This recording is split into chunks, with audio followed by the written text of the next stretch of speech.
All right, let's dive into 1944.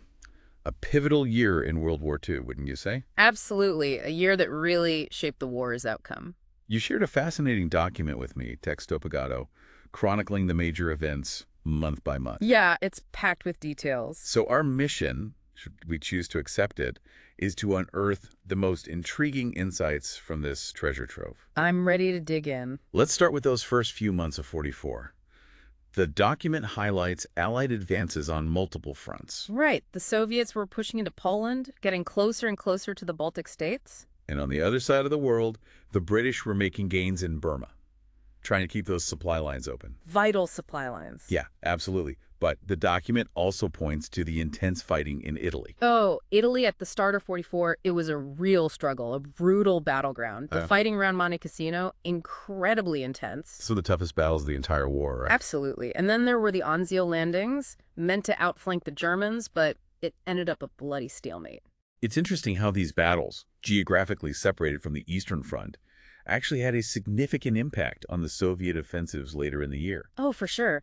You see, the Germans had to divert troops and resources to Italy to counter those Allied advances. Makes sense? And that weakened their defenses in the East, making them vulnerable to those massive Soviet offensives that would come later in 44. A classic example of how seemingly separate events were strategically connected. Like a ripple effect across the entire war. Exactly. And speaking of ripples, the document also mentions the end of the siege of Leningrad in January.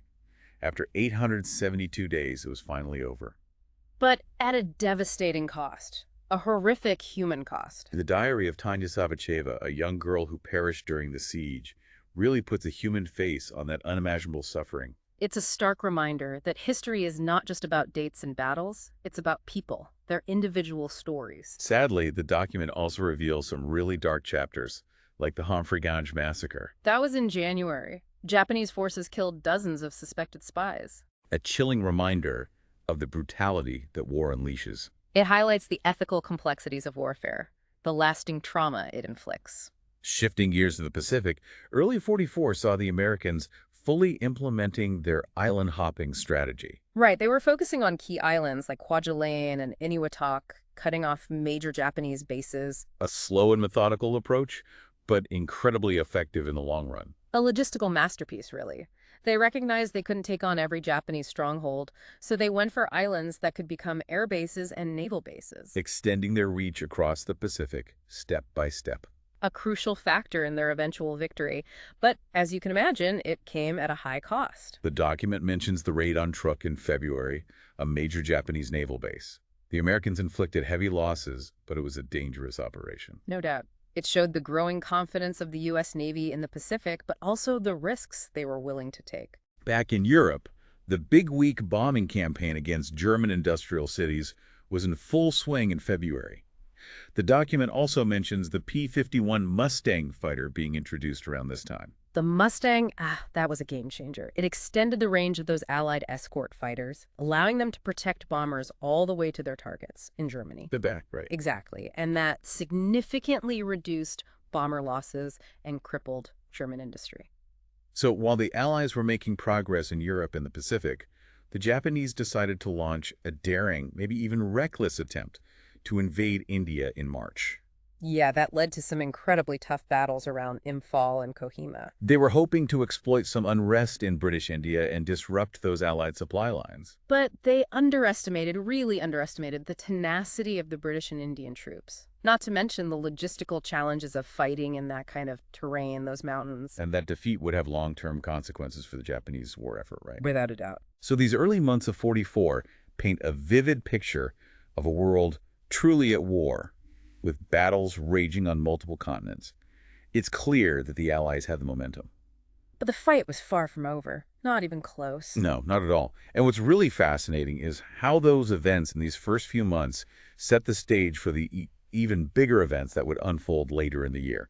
The groundwork was laid for D-Day, the liberation of France, and the eventual defeat of the Axis powers. It's all connected. As we move into the spring of 44, all eyes really turn towards France. The document, it really emphasizes the meticulous planning that went into Operation Overlords. The Allied invasion of Normandy. Exactly, and it's remarkable the sheer scale of it all. The largest amphibious invasion in history. It's hard to even grasp the magnitude. The document also recounts the tragic incident at Slapton Sands.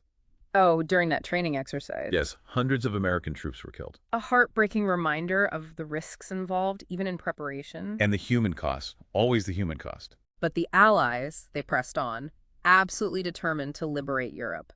The document even describes that final briefing before D-Day. Attended by King George VI himself. Along with all the top Allied commanders. Can you imagine the tension in that room? It must have been palpable. The weight of the world on their shoulders. The fate of millions hanging in the balance. And then June 6th, D-Day. The document captures the chaos, the sheer bravery of those landings. Those soldiers storming the beaches under intense fire. Facing incredible odds. But they did it. They secured a foothold in Normandy. A turning point, would you say? Absolutely. The Allies now had that second front against Nazi Germany. Forcing them to fight a war on two fronts. And that had huge implications for the Eastern Front as well. Right. By diverting German troops and resources to the west, the Allies were essentially aiding the Soviet offensive in the east. Exactly. It's fascinating how those events, happening thousands of miles apart, were so interconnected. While the Allied armies were pushing inland from Normandy, the document reveals those harrowing experiences of the civilians caught in the crossfire. Like the Oradour-sur-Glane massacre. That was in June. An entire village wiped out by SS troops. A horrific reminder of the brutality, the indiscriminate violence of war. It really raises those questions about justice and accountability, doesn't it? Questions that we're still grappling with today. And it wasn't just the massacres. Civilians across Europe were enduring constant bombing raids, food shortages, just the constant threat of violence. The document talks about the V1 attacks on England, those buzz bombs as they were called. Terrorizing the British population. Inflicting damage and psychological trauma. War isn't confined to the battlefields, is it? No, it reaches into homes, into everyday lives. It disrupts everything. But even amidst all the darkness, the document highlights stories of incredible courage and resistance. The French resistance. They played a vital role in supporting the Allied advance, disrupting German communications, gathering intelligence. They even launched attacks on enemy installations. They were instrumental in the liberation of Paris in August. Rising up against the German occupiers. And we can't forget about General von Choltitz, the German commander of Paris. He disobeyed Hitler's orders to destroy the city. a remarkable act of defiance. He saved countless lives, preserved one of the world's most beautiful cities. While Paris was being liberated in the West, the Eastern Front was witnessing a dramatic turn of events. In June, the Soviets launched Operation Bagration, A massive offensive that shattered the German Army Group Center in Belarus. a devastating blow to the Germans. Operation Bagration, it was a masterpiece of military planning, Yeah. deception, overwhelming force, innovative tactics. It really marked a turning point in the war on the Eastern Front. The scale of the fighting on that front, just unimaginable. The document mentions the Warsaw Uprising in August, A tragic chapter. The Polish resistance, they were crushed by the Germans. a desperate attempt to liberate their capital city. But they were poorly equipped, lacking sufficient support from the Allies. The failure of the uprising, the destruction of Warsaw, it highlights the tragic complexities of war. And those unfulfilled promises. The Eastern Front was also an ideological battleground.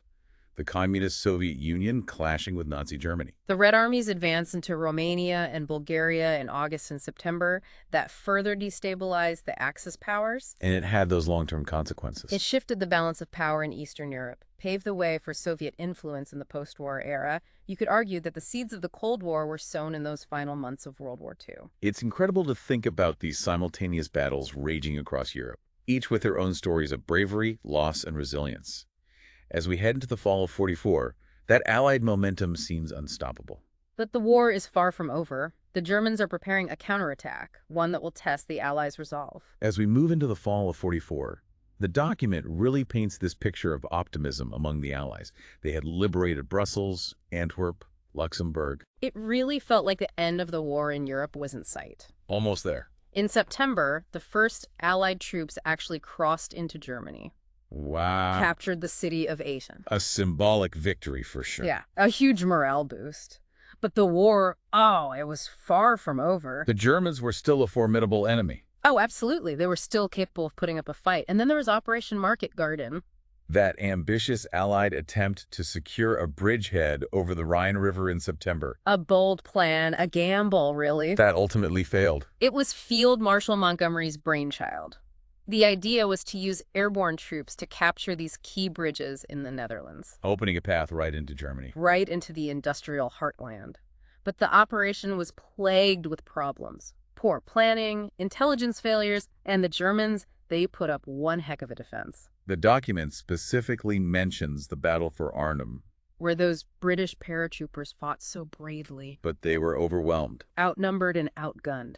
It's a stark reminder that even with the best resources, the best training, victory is never guaranteed. No, it's not.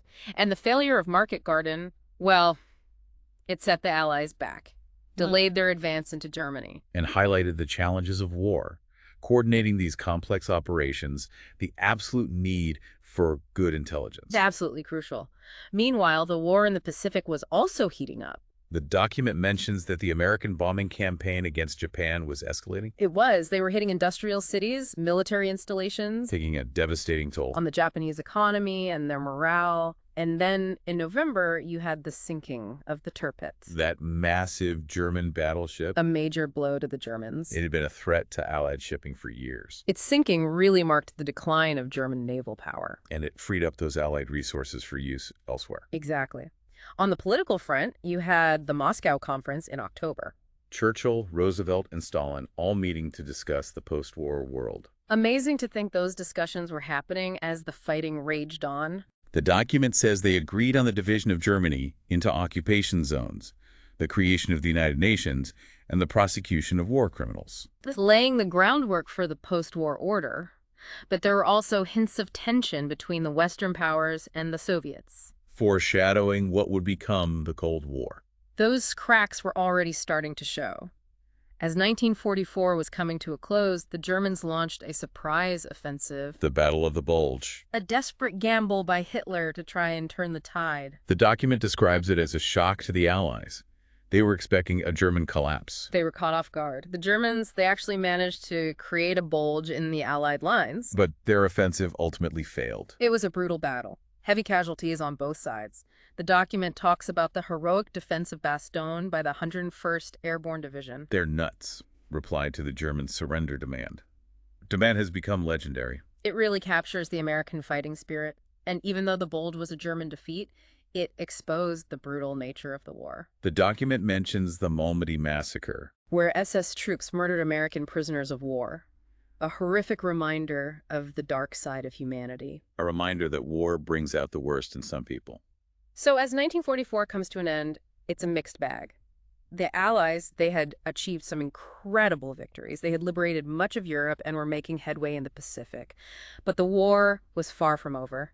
There was still a lot of fighting and suffering to come. It's been quite a journey exploring this year, from the beaches of Normandy to those frozen forests of the Ardennes, from those Pacific islands to the political maneuvering in Moscow. It's clear that 1944 was a pivotal year, shaping the course of the war and the world to come. It certainly was.